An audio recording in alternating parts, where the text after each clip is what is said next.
Bonjour à tous. Je ne résiste pas au plaisir de montrer quelques images à la suite de notre Premier ministre en train d'essayer de sortir d'un avion de chasse. Je présume qu'il s'agit d'un Rafale.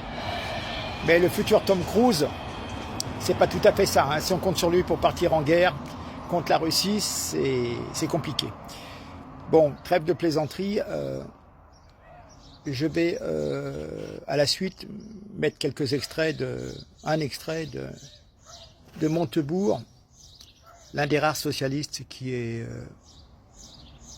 évoque un certain intérêt pour moi. Je ne l'aimais pas du tout au départ, quand il suivait mes tyrans, mais j'avoue qu'il a pris une tournure souverainiste qui m'intéresse.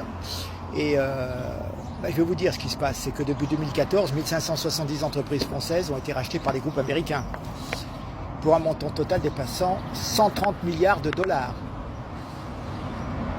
Bien sûr, ces acquisitions concernent des secteurs stratégiques, l'industrie, l'énergie, la pharmacie, les technologies. Alors tout le monde se souvient de Alstom en 2014, vendu à General Electric pour 12 milliards d'euros, une transaction très controversée, perçue comme une perte de souveraineté dans le secteur énergétique et nucléaire.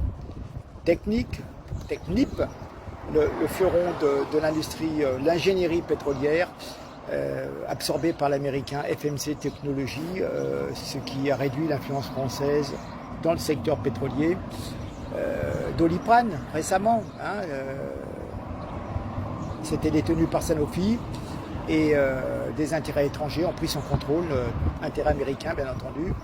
Et puis il y a quelque temps aussi Lafarge, entreprise de matériaux de construction, eh bien c'est pareil, acquise par des intérêts étrangers. Il y avait les Suisses notamment, et puis une influence notable des États-Unis dans certaines transactions. Voilà.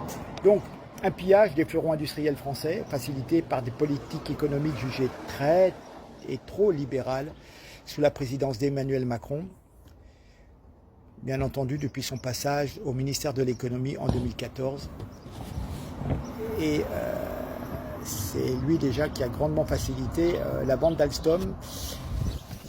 Et les transactions se sont faites, je ne me souviens pas, C'est pas passé par Rothschild. Bref. Voilà, écoutez, Montebourg, très intéressant, puis effectivement il évoque le prix de la trahison, c'est-à-dire ce que touche un PDG pour vendre sa boîte à l'étranger, et ça se chiffre en grosse somme avec beaucoup de zéros. Et là il n'y a plus de patriotisme économique, et ils vendent au plus cher avec une belle somme pour leur porte-monnaie privé.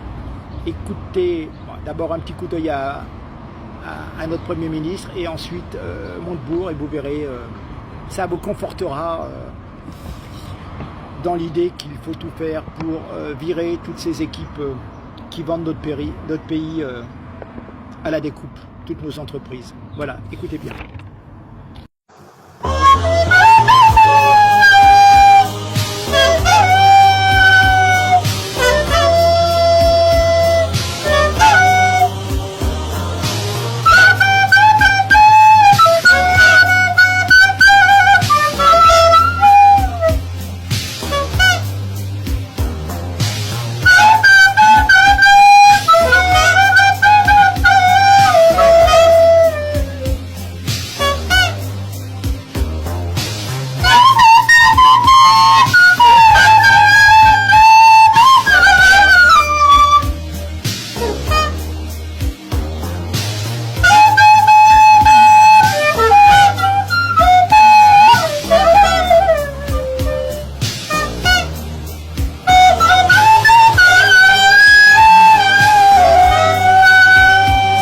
Écoutez, on a perdu, en 15 ans, Arcelor, leader mondial de l'acier, Péchinet, leader mondial de l'aluminium, Alstom, un des leaders mondiaux de l'énergie, Technip, un des leaders dans l'oil and gas, Lafarge, le ciment donné aux Suisses, Alcatel, détruit, vendu à Nokia. On aurait pu racheter Nokia, on était plus haut qu'eux. Je ne vous parle même pas de Essilor. C'est ça le résultat ? Il faut se réveiller. Là. Quand vous perdez tout ça en 15 ans, il ne faut pas s'étonner s'il n'y a plus de PME en France, que les PME travaillaient pour ces boîtes-là.